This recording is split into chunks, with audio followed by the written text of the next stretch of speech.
Okay, hello everyone. We are here with John Hawthorne, and we are going to do a one-on-one interview with John Hawthorne, and we're going to learn a little bit about him and how he got started in real estate and why he wanted to invest in real estate. So, John, say hello to Hi, everyone. everybody. Okay, so John, I know that you haven't always been in real estate. You had a career prior to real estate. And what exactly did you do? I spent the first 25 years of my career in the automotive business. When I left, I was a senior executive in automotive, and I left that in 2004, and I got involved with recycling for about the next 15 years, and was a partner in a major recycling company in Michigan, and was heavily involved in all aspects of recycling, particularly curbside recycling and metal recycling. And about 2016, my son and his friend were looking to flip a house to fund some of their travel dreams. And so we got together and I agreed to fund the house. And so we purchased the house and we flipped it. And we entered into a business arrangement that we would split the profits 3 ways. Okay. And that's how we got started in 2016 and did our first sale in 2017. Okay. Okay. So from there, how did you make that transition, from, your regular job into full-time real estate? Well, actually, when I left recycling in 2012, I essentially retired at that time. Okay. And so I was became an entrepreneur at that time. I had invested in an apartment building in Rochester. I had an industrial building in Rochester. So I had made some real estate investments.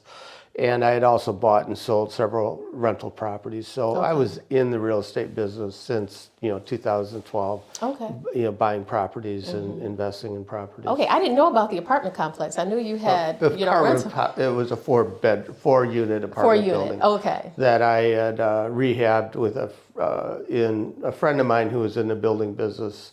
Called me up one day and said, "Hey, there's this apartment building, it's a beauty salon in an apartment building in Rochester, and it's a great deal. Why don't you buy it and I'll rehab it for you?" So we did that, and it turned out to be a nice investment for me. Okay, wonderful. And so you've been in real estate investing since about 2012. So, Yes. Okay, so about 12 years, going on Right. 13 years. And again, like I said, you do a really good job. I mean, there's you. some other investors that they cut corners. They do shoddy work, but they expect to sell the home for a high value, because in the past few years real estate was really hot, so you Right. could pretty much put anything on the market and it would sell. But now I think the environment is changing a little bit. You really have to be the type of investor who does good work. You're going to have a high quality product. Would you say in this market, even though it's not a bad market, but it's slightly turning a little bit? From my perspective, I think you have to be a top-notch investor, provide good properties, good homes in order to get the buyers. What do you think? I agree with that 100%. We do things a little differently. Myself and my partners, we all have our builder's license. I'm a licensed real estate agent. I am also a licensed real estate broker in the state of Michigan. Okay. So, we have those credentials, and we also went and got ourselves educated. When I came into this business, I had a phenomenal business background, and I had been very successful in automotive. I'd been very successful in the recycling business, and I came into this investing business, and I thought I would be very successful just because of my business background, and real estate is much different. And there was probably 10% of the knowledge that I was missing and I didn't understand, and I had to find ways to get that knowledge. And so eventually we began to acquire that knowledge. Okay. As far as our properties, we have always tried to make the top listed property in the area. Okay. And historically, our properties have sold for absolutely top value. This property here, our comp property was at $375, and we sold this property for $299,000, almost $425 a square foot. Oh, wow. Which is really an unheard of price in Royal Oak. Right. But it reflects the size of the property, which is small, and the way we did it which appealed to, high income young people who wanted to have a house they'd be proud of. Most of the young people don't have any tools, don't know how to use a hammer, screwdriver.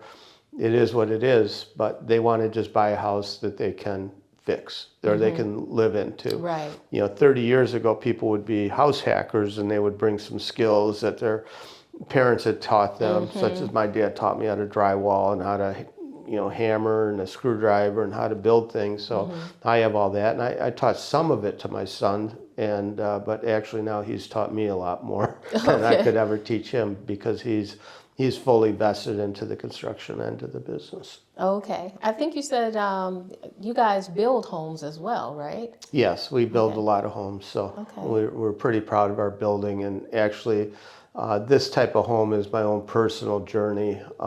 It's kind of my side gig of flipping homes. When I find homes, I just like to do it. I have the network to do it.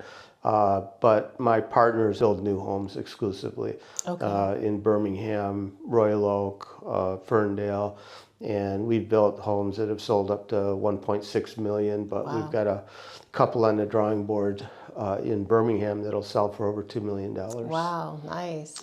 Yes. It would be nice, hopefully in the future, to be able to kind of follow those projects. As a realtor myself, I visited spec homes and I visited properties that were being built, but I wasn't as interested in the building aspect as I am now. Okay. Being a real estate investor. And, recently coming on full time, that I'm really looking forward to diving more into the fix and flip. And, but one of the challenges that I see is finding the right contractors. I hear a lot of people that I give loans to, they're having some tough times with some of the contractors not doing the work properly. They can't pass the electrical inspection or the plumbing inspection. For you, it seems to kind of move along more seamlessly because obviously it appears to me that you have more qualified guys doing the work for you. So how do you typically find your construction crew? I actually don't have any crews. Really? Yeah. Okay. So, but you get the work done so fast, and everything looks just really good. Yeah. There's two ways, to flip a house. One is to hire crews. When you hire a crew, they typically do everything, but they're not able to pull permits and they're not able to do things the way they need to get done. They'll get the work done quickly. They're jack of all trades. They probably each leader of the crew probably has one core skill that they're really good at. It could be rough carpentry, it could be trim carpentry, it could be painting, it could be drywall, but typically the other people in the crew are just kind of self-taught. The work is good, but it's not as high quality as I'm going to get because I use, for my rough carpentry, I use a rough carpenter. For my trim carpentry, I use a trim carpenter. Okay. For my painting, I use a painter. For my drywall, I use a drywaller. For my electrical, I use an electrician, and that's how we get the work done. But part of my background, where I worked the longest, was in automotive business. And, as I said, I was a senior leader in automotive, and we relied on our suppliers as GM, Ford, and Chrysler at the time, relied on us as a supplier and really understood the importance of a supply chain. When we started this business, we made two fundamental decisions. Number one, we were going to be the best customer our contractors have. Okay. So that's our goal. Okay. And if you talk to our contractors and you ask them who the best customer is, I would be shocked if they didn't name us. Okay. And we're known on the streets as being good people to work with. And two, we pay them. We pay them on time. And so many times people come up to me and they say, "What's your secret? How do you get contractors? We can't find contractors." And I simply say, I pay them. Yeah. And that's all you have to do. You treat them good and pay them. Have the materials on the job. Have your schedules scheduled. When the tile guy shows up, make sure it's ready for him. Make sure the tile's here for him. When the painter shows up, make sure everybody's out of the house. Those are the little things that you have to do. And it does take a little bit longer for us to do our jobs based on that. but the work gets done and it's a quality work. From what I've seen, and right now I'm at about 13 or 14 private money loans, your contractors move a lot faster. Your jobs move along a lot faster than some of my other investors. More oftentimes I have to end up extending the project because maybe the construction crew didn't do something that they should have done. Maybe they need to redo some work, or like I said, they can't pass the inspection with regards to the electrical or plumbing. So those things really hold up the process. So, I really like working with you because I know that the job is going to get done quickly and it's going to get done right. And so that's very important to me as a private money lender. I want to know that the person that I'm working with is fast as well as efficient, and that I'm going to get my money back in a timely manner, and then it opens up opportunity to reinvest that money. Good. So, well, I'd have to say that when we started, we were in the same place that many of your people are that have started. And the thing is, can you get past that startup phase Right. and go? I stopped counting at 200, Okay. but we're over 200 homes into this process Wow. since 2017. Wow, nice. That's a lot of homes, that's a lot of things, and typically I'm managing 5 or 6 flips at a time, and each flip teaches you something, and the business teaches you. This house, I mean, there's a couple flaws that I saw, and I learned from it. I learned a lesson, and a flaw, I'm not going to point it out to you, but there's Right, because we that's- don't see it. there's something that's not right with the house, and Okay. as a result of the condition we found it in and how we rehabbed it, that we could have done a better job. And the buyers didn't notice it either, so maybe nobody will ever notice it. Yeah. But it's out there. I know Yeah. about it. Yeah. And the second thing in flipping that I understood, and as you first get into it, is honestly I want to put a good product, but in the end, I'm never going to really have a relationship with the people. I might not even meet the people that are going to buy the house. And so why was I sweating so much on the color or the tile style Right, right. or something like that? And the big part is you got to learn to take your own ego out of it, and you just got to make it nice. And if you Right. make it nice, it'll be a universal thing, and I don't worry about that stuff anymore like I Right. used to. Yeah, the neutral colors. I learned that when Yeah, when not I only was flipping neutral property. colors, but the doorknobs and the knobs, the door handles, Yeah. the lights, and Yeah. it's easy to get carried away on this trim stuff and put in $1,000 worth of lights when 400 will do. Right. I used to put a ceiling fan in these houses as an extra selling feature, but I wasn't gaining anything by it. Right. I just put lamps in there now, and nobody says, I wish I had a ceiling fan, I would have bought the house. It just Right, doesn't happen. exactly. So those are just things you have to learn. Okay. So there's nothing wrong with the lamp in there, it's just not a ceiling fan. And, if I were moving in here, I would want a ceiling fan in there, and I would expect to put it in myself, and so that's what the homeowner will do. Okay.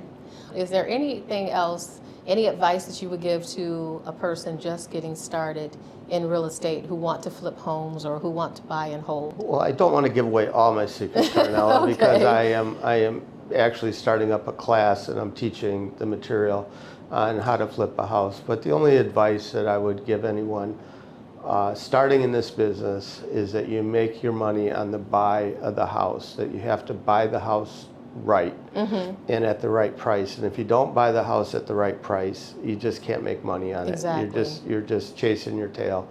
And you've got to make sure you understand the value that you're buying, and you got to make sure that you buy the house right. And to your point on finding houses now, it is much more difficult to find houses, and I don't see it getting any easier anytime soon. And the reason for that is that so many wholesalers have jumped into this space and Yeah. are taking up the houses, and frankly, the wholesalers are pulling 5,000, 10,000, 15,000 out of the house Right. by putting a seller and a buyer together. And that used to be part of the buyer's profits. It used to be part of the flipper's profits. And so now the wholesalers are coming in and taking, part of the profits. And so that makes it less attractive to flip a house. I personally have only bought one house off a wholesaler. I didn't make money off it, and I don't foresee buying any houses off Yeah. wholesalers anytime soon.